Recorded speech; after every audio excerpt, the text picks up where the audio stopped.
Mga kapuso, gusto niyo ba itong mga to? Naku, perfect ang malamig na dessert, lalo na kung summer, syempre. Pero may ilang timeless din na hindi inaayawan kahit umuulan. Gaya ng scramble. Wow, may iba't ibang gimmick din ang paghahanda niyan. Kahit pag bali-balik ta rin daw, no tapon ang sticky scramble. Yan ang kwento inalam ni Von Aquino. Rain or shine, patok sa mga taga-Pandi, Bulacan ang scramble na tinitinda ni Divina. Bukod sa ginhawang hatid ng iconic pink dessert na ito, winner din sa mga tao ang gimmick ni Divina. Dahil kahit itaob niya ang lalagyan, wala raw laglagan. Sticky scramble it is!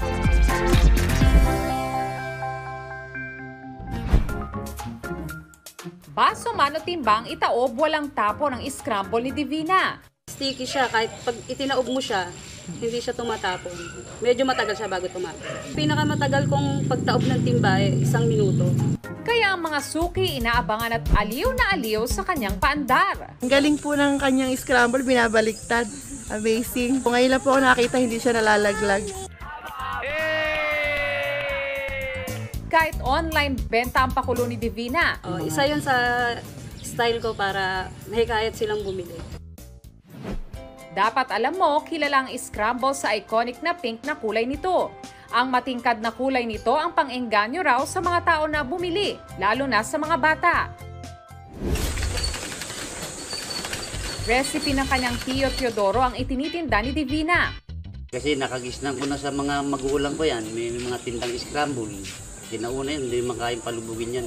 Ang sikreto raw ng kanilang thick and creamy scramble ay nasa kalidad ng mga sangkap. Hindi rin daw nila tinitipid ang inilalagay na gatas sa mixture kaya ito nagiging mas madikit. Pagka maraming gatas, kapakunat siya, kapasarap.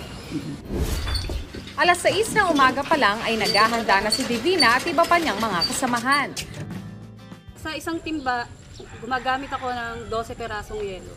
Instant arm workout ito. Sunod na ihahalo ang gatas, flavorings gaya ng pandan at strawberry, at food coloring.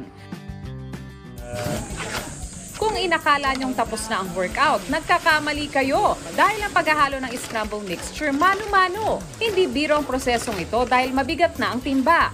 Mahirap din ikutin ang mixer habang nakatayo. Mahirap sa pag-i-scramble lahat kasi halos parang panlalaki talaga yung trabaho na to. Sobrang physical. Kaya si Divina humingi na ng backup. Pagkatapos ng mahigit 2 minutong paghahalo, ibaliktad na yang timba na yan. O diba walang tapon? Isasali ng sticky scramble sa metal container na nasa loob ng styrofoam box. Palilibutan ito ng tinadtad na yelo na may asin para mas tumagal ang scramble at hindi matunaw agad. Alas 9 ng umaga, ibabiyahe na si Divina para magtinda ng scramble. Nag-iikot siya sa mga bahay at sa eskwelahan.